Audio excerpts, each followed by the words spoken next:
live in the dungeon. This is the Dream Warrior Review. I'm Kurt Thomas. I'm Miq Strawn.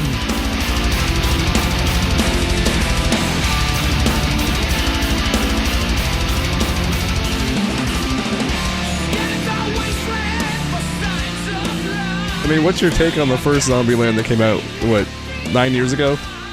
I never even got a chance to see it.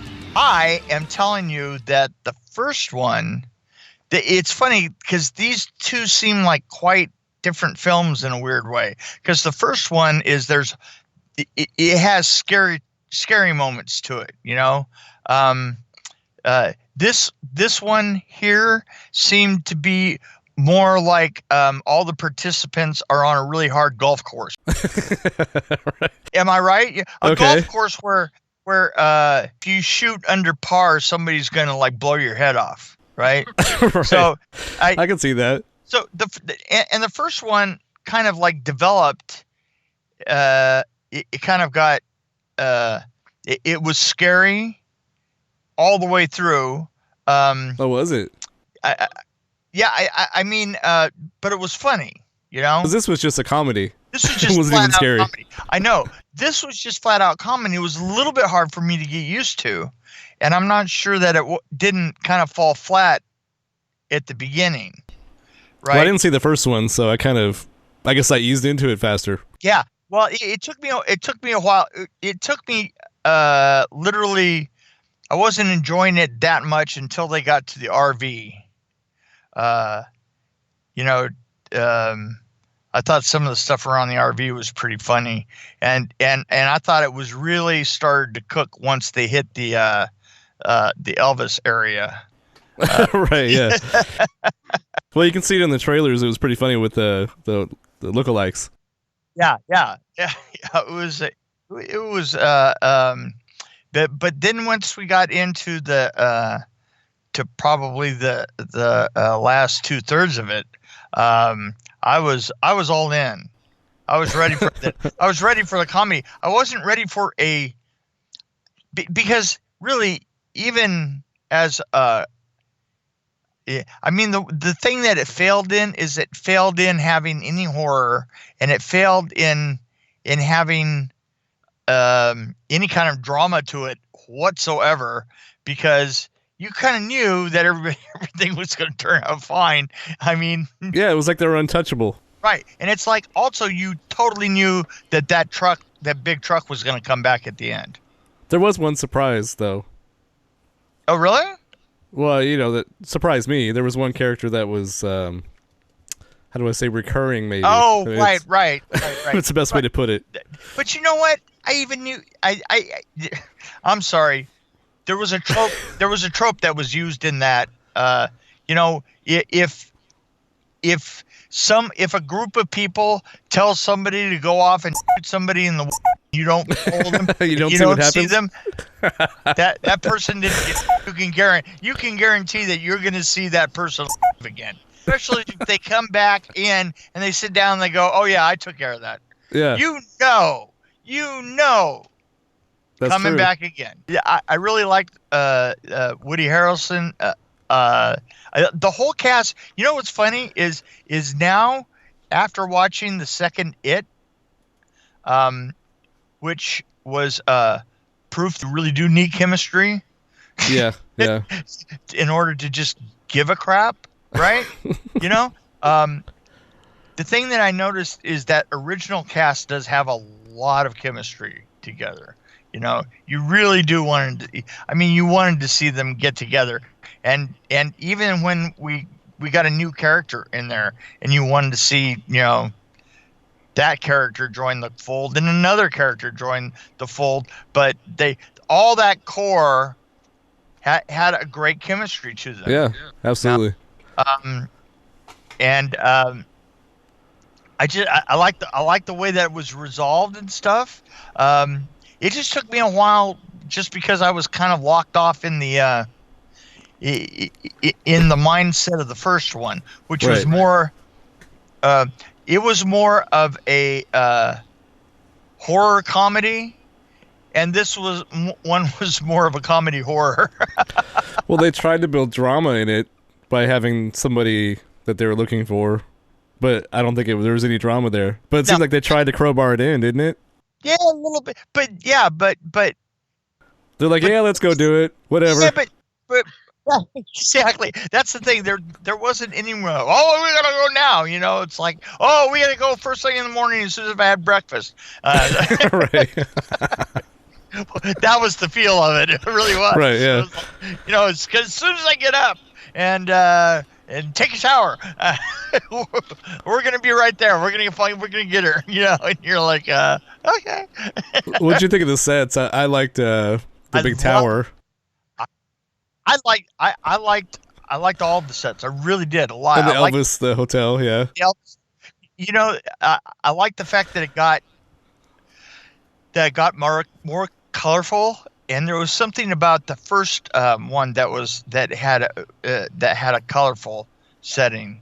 You know, and in the first one, it seemed like the entire motivation of the first part of the show was to find Twinkies. Just a little hard. I mean, it was a little harder edged on this one, but you know, certainly not too much. I love the fact that that a certain character from the first film, we got to see his origin story. Yeah, in this one. He was a big part of the first one, you know. So yeah, I just kind of I love the fact that to a certain extent, and this is what I mean by it being a comedy more than a horror film, is it was really loose with the rules of its own. Yes. Like, sometimes like it was like sometimes the double tap worked, and sometimes it didn't. You know, well, things were changing. Well, yeah, but even that wasn't consistent. You know what I'm saying? Yeah, totally.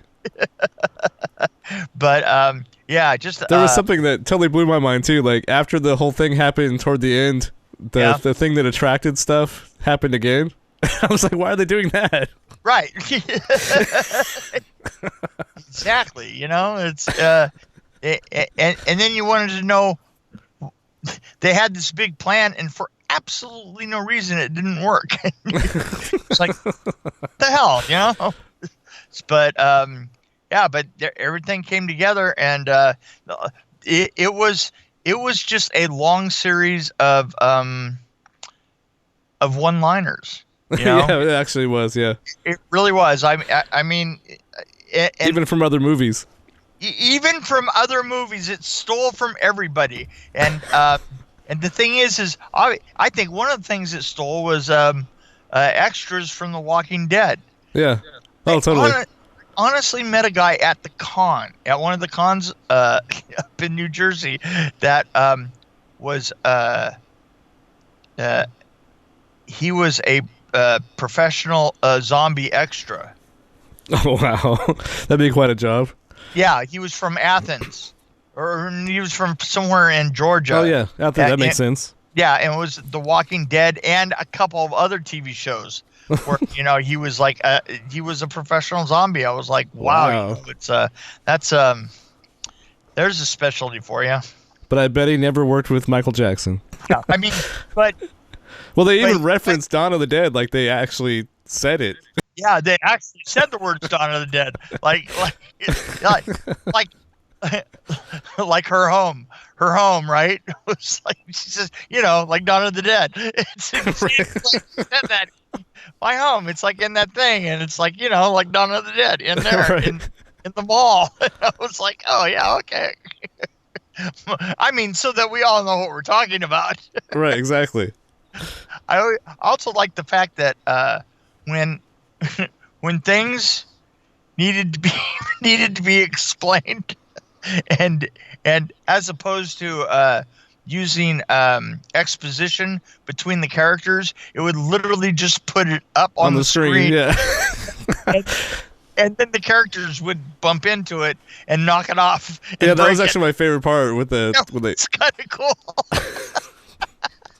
It was like, oh, I wonder what's going on there. Oh, I see. Okay. All right, I get it. There was one where a zombie flew into it, knocked it over.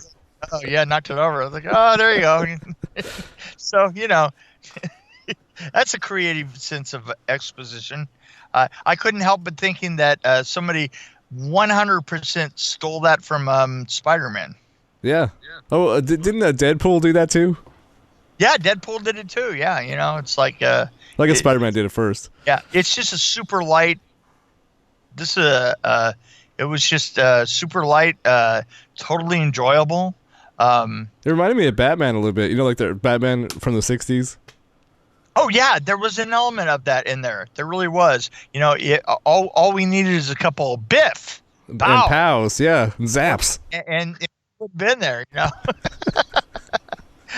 I kind of yeah. I wanted to say to that yeah, if at all possible, you should see the first one, because as far as being a film and being a more rounded film and having a little bit more tension and things like that, the first film was definitely the superior film overall.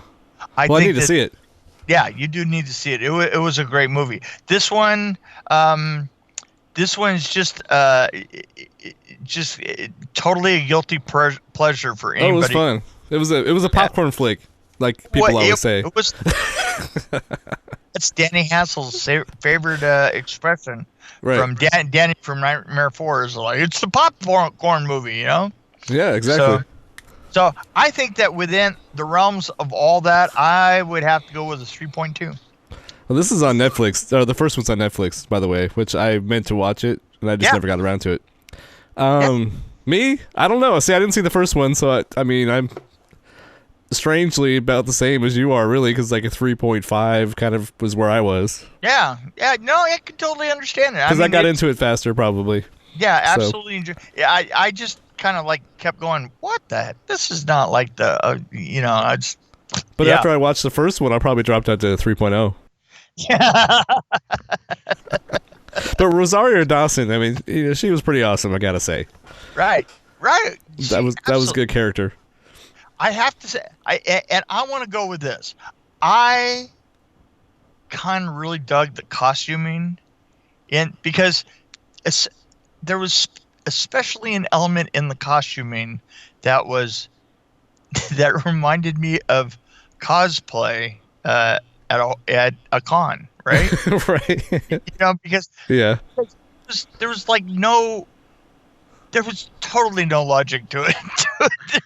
There was no relationship to like a character arc, like the costume was getting worn or anything like that. People just pretty much were whatever. And the one in the pink, I thought, that's just great. Well, what's that guy's name? The curly-headed guy, Jesse Eisenberg. So he was wearing like a dress shirt with a army jacket over it. So it looks like somebody was like rushing off to Comic-Con after work. I mean, that's what I'm saying. It was Comic-Con like. I mean, Rosario Dawson with the 6-shooters and on the hips, something like that. 100%. Cosplay all the way down the line. And then the two curly-headed guys and the two guys in the cowboy hats wearing the same outfit. There was something that was a little bit teeth grating about that part of it to me, Yeah, it was. Yeah. I was like, maybe. Boy, they were awfully close to jumping the shark right there. Well, part 3 will do that. Yeah, I'm sure. I mean, part 3 will be in space. Luckily, death intervened. Right, exactly. For practically no reason, I might add, or vice versa. It's like you could never any more understand why they died than why the other two lived. So it's like I was gonna go with that. So New Jersey HorrorCon was it was interesting. It was probably different than a West Coast convention, probably. It was. The fandoms were a little bit more intense. The level of people on the spectrum was higher. The and the intensity. I mean, people coming up to me, knowing specifically huge chunks of what I had done before, which really Wow. blew me away. I was like, wow, really? Why would you know that? See, the thing is I think on the West Coast, everybody pretty much was IMDb trained, right? Yeah. This bunch was way beyond that, right? You know, it's like that was the starting point. You see what I'm saying? Then Yes. it got much deeper. I was like, wow, boy. Got to see Vengeance, the re-edited version of it, Yeah. with a crowd, and That's awesome. It was awesome. It really was. That's a pretty good film. Yeah, I think it'd be fun to see with the crowd. I actually had a couple friends that had been texting me saying they watched it and really liked it, and I only had the pleasure of watching it with my wife, but so I got to see her reaction. Yeah, well, you know, it at some point I think it's actually going to play down. You know, like a group of it is going to play in Seattle. Yeah, when that happens, I will let you know. Yeah, I'm definitely there. Or you might actually be looking at a Facebook every once in a while, and Yeah, I could do that. and you would know something. I'm gonna FaceTime Jeremy like at 3 a.m. and say, Hey, buddy. Hey, buddy. Yeah, but see, Jeremy will be up. You know, it's the time that you really can wake Jeremy up is 10 in the morning. Whole different thing. Whole different thing. But yeah, you know, one of the advantages, East Coast advantages, is that and I thought that this was really funny, is it seems like no matter what flight you have in the South, it goes through the Atlanta airport. Yep. I mean, no matter, and that is a freaking monstrous size airport. If you're lucky, you get routed through Texas. Yeah, I'm telling you, that airport is huge. I mean, what I don't understand is how there's a couple of sections in there that had, you know, the walking sidewalk. Yeah. They picked that. I mean, it was like I walked for about 3 miles, and then all of a sudden I got 100 feet of 100 feet of moving sidewalk. That's just an insult. Well, logic has nothing to do with it. Yeah, logic had nothing to do with it. And then there's like 2 train systems, you know, oh God, it was just like super complex. But here's the thing I like is, I think I went to New Jersey, and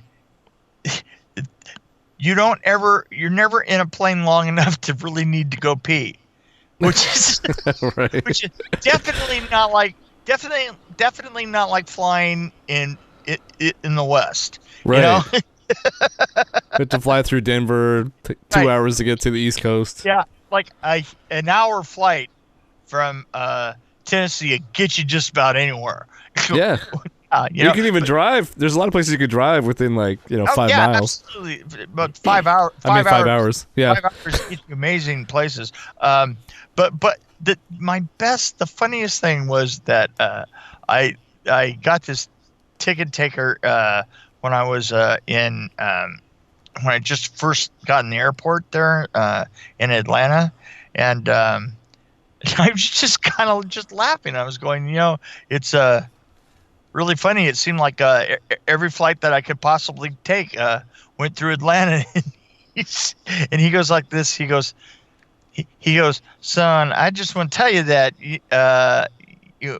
when you die, your soul goes through Atlanta too. Oh, that's great. That's pretty good. So it isn't just flights. I don't know. I think yours is gonna go through Freddy's belly. Well, yeah, pretty sure. Yeah, I'm pretty sure.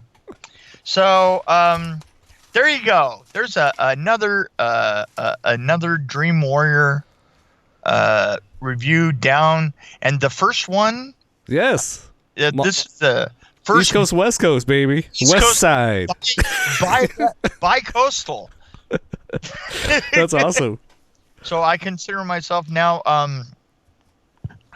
as well as being a bi-coastal Homo sapien. Do you know what's awesome about this? Is I could actually do this naked, and you don't even know it. Wow, I don't want to think about that. I was about to say pantsless, but I took it a whole other level. I just said, you went way out there. You went mental. But I'm enjoying my nice, clean dungeon. Oh yeah. Okay. Yeah. No, I don't believe that.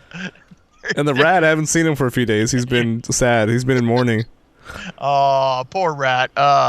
Well, you kiss him and hug him and give him a quickie. Yes. For me. Okay, man. Talk to you later. All right. Bye.